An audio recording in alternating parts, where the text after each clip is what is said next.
Halo teman-teman, selamat pagi. Bertemu lagi dengan Bu Ika.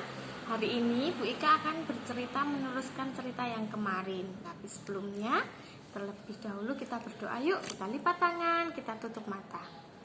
Sebelum berdoa kita menyanyikan satu buah lagu Bapakku Datang Padamu ya. Yuk. Bapakku datang padamu, naikkan ucapan syukur atas kasih anugerahmu yang indah setiap hari.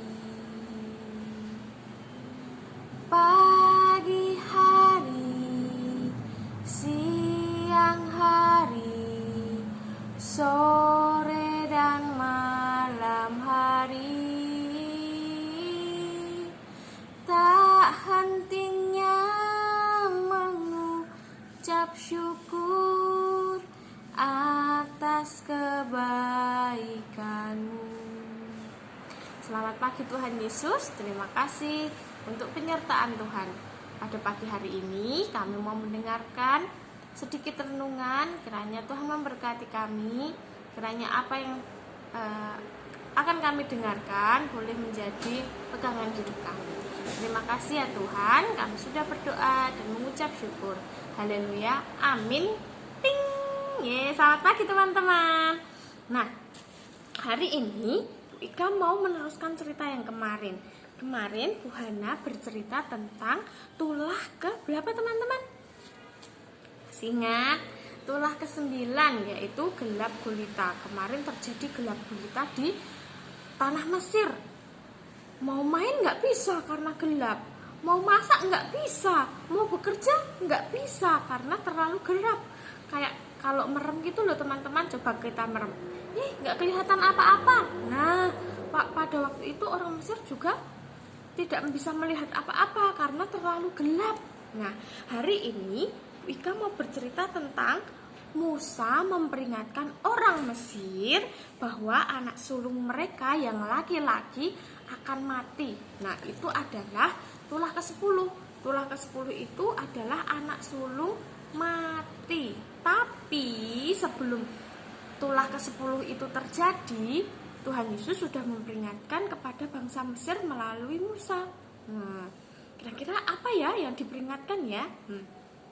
Tuhan berkata kepada Musa, "Aku akan menghukum bangsa Mesir dan seluruh rakyatnya satu kali lagi.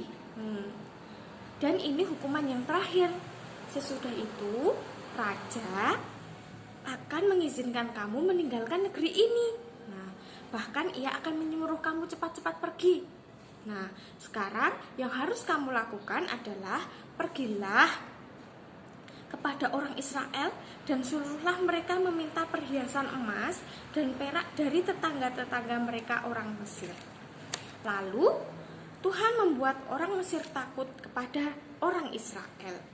Bahkan para pejabat pemerintah dan rakyat Mesir menganggap Musa itu adalah orang yang besar, orang yang terpandang.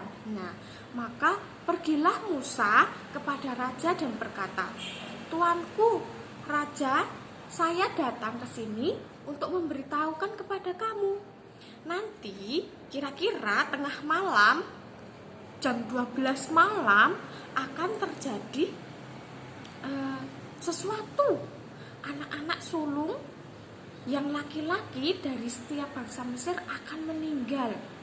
Entah itu anak laki-laki manusia, anak laki-laki sulung putra mahkota, anak laki-laki sulung hewan ternak pun akan mati. Semuanya akan mati.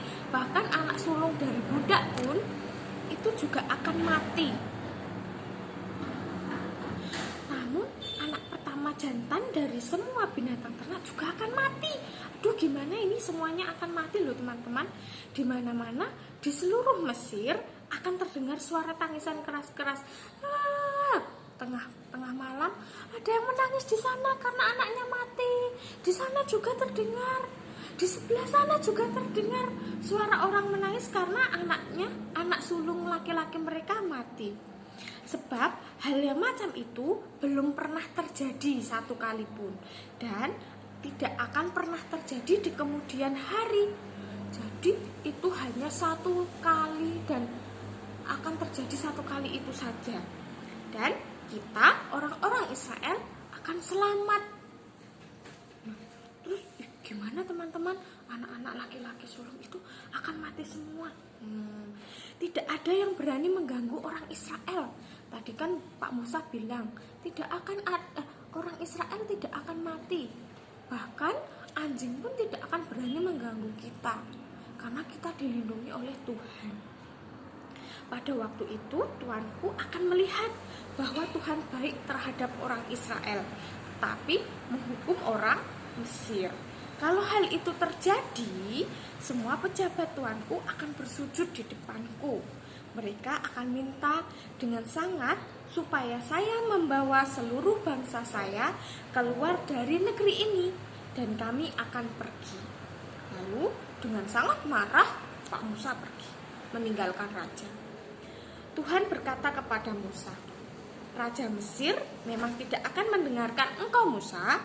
Itu terjadi supaya aku menghukum lagi orang Mesir dengan lebih banyak hal-hal yang mengerikan.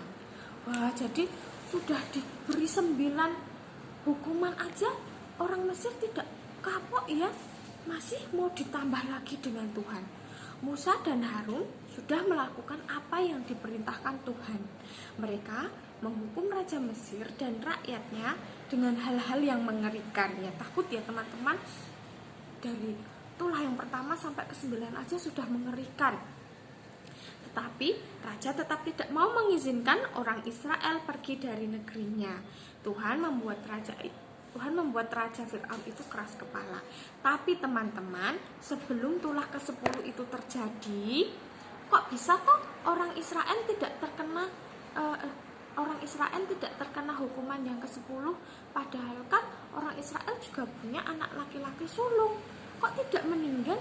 Bagaimana caranya? Nah, ternyata Tuhan Yesus itu memberikan kepada Musa dan Harun petunjuk agar orang Israel tidak terkena dan bisa bersiap-siap untuk meninggalkan Mesir. Apa yang harus dilakukan Pak Musa dan seluruh bangsa Israel ya? Nah, pada saat itu mereka harus menyembelih domba atau kambing yang jantan yang berumur 1 tahun dan tidak punya cacat. Nah, tidak boleh sakit, kambingnya itu tidak boleh sakit. Lalu darahnya harus dioleskan di atas tiang dan ambang pintu di rumah. Di atas pintu itu harus dioleskan. Dagingnya dipanggang dan dimakan dengan sayur pahit dan roti yang tidak beragi. Mereka harus makan cepat-cepat dan dalam keadaan siap untuk berangkat. Di kemudian hari semua itu akan diperingati setiap tahun dan dinamakan perayaan itu adalah perayaan Paskah. Jadi kita juga memperingati perayaan Paskah teman-teman setiap tahunnya. Nah, itu adalah memperingati keluarnya bangsa Israel dari bangsa Mesir. Tapi itu baru peringatan saja teman-teman. Jadi besok kita dengarkan tulah yang ke-10 yang sesungguhnya. Karena hari ini Bu Ika hanya menceritakan kalau Tuhan Yesus itu sudah memperingatkan bangsa Mesir, sudah memperingatkan bangsa Israel, tapi orang bangsa Mesir ini tidak mau mendengarkan, tetap tidak mau percaya. Nah, dari cerita ini kita juga masih belajar tentang kita harus taat kepada Tuhan Yesus, percaya kepada Tuhan Yesus. Kalau kita di dunia ini harus taat kepada orang tua kita, taat kepada ibu guru, dan tetap melakukan kebaikan untuk orang lain. Nah, itu cerita hari ini teman-teman. Besok kita lanjut lagi ya ceritanya ya. Yuk kita lipat tangan, kita tutup mata, kita berdoa. Selamat pagi Tuhan Yesus, terima kasih untuk cerita hari ini. Tuhan, ajarkan kami menjadi anak-anak yang taat kepada Tuhan Yesus, taat kepada orang tua dan juga guru-guru kami. Terima kasih Tuhan Yesus, sebentar lagi kami akan belajar. Tuhan memberkati kami, Tuhan menyertai kami. Inilah doa dan permohonan kami. Kami sudah berdoa dan mengucap syukur. Haleluya. Amin. Amin. Terima kasih teman-teman. Dadah. Selamat belajar.